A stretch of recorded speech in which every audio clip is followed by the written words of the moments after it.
Welcome to Mr. Sir Sports. We recently hit 1,000 subscribers, so thank all you guys for that.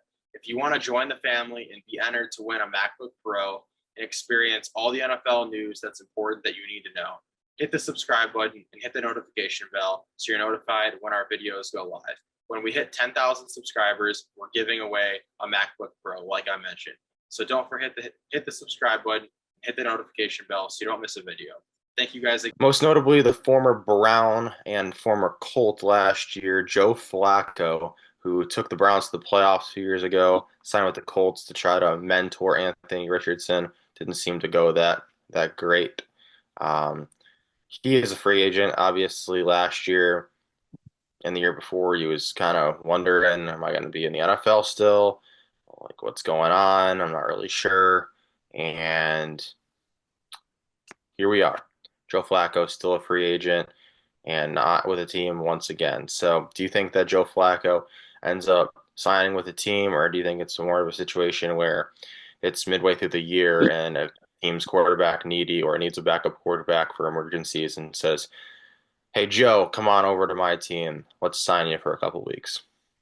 Yeah, I can see that happening. So the Colts obviously had their, press releases from the end of the year, and the main quote that came out of that was Joe Flacco on his future saying, "I want to play," and he also said that this doesn't feel like it's the end, and I don't want it to be. Sometimes those things are out of your control. I'm not one to sit and whine about things, and be overly emotional about things anyway. So, I mean, it looks like he still wants to play. He still feels like he has something to give. So, yeah, I do think that he could end up going somewhere and being a backup.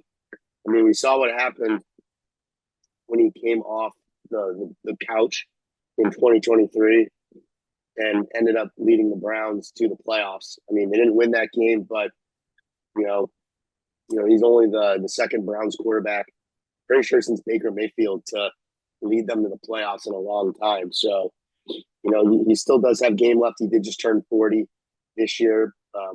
During the playoffs next year, he'd be 41. So he probably does have a little bit of game left, especially when we talk about quarterbacks playing longer. But I obviously don't think he'd be in the starting role. I think he would be that backup who could come in eventually. So do you think that Flacco finds somewhere to go, or do you think he's going to call it quits?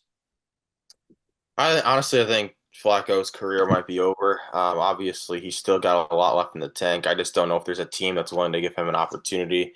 I feel like he's still the type of guy who thinks he can start, and I think he thought maybe going to the Colts was a good situation because he maybe thought Anthony Richardson wasn't the guy and he would get an opportunity to start, which he did. But I feel like he still thinks he's a starter and he can go in there and get it done because he just showed it when he was in Cleveland. But I don't know if there's a team willing to give him an opportunity to start.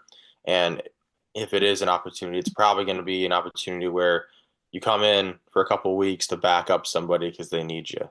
I don't think anybody's going to give a 40-year-old quarterback a starting job because all these teams want a guy who's a starter that can be their starter for years to come, not just a couple of years. Um, that's why there's only a couple of teams interested in Rodgers because he's older. So I just don't think there's going to be very many teams interested, and I wouldn't be surprised if he hung it up like he pretty much thought he was going to have to a couple of years ago. I think his time is up, and all the rest of the quarterbacks in the NFL's time is now.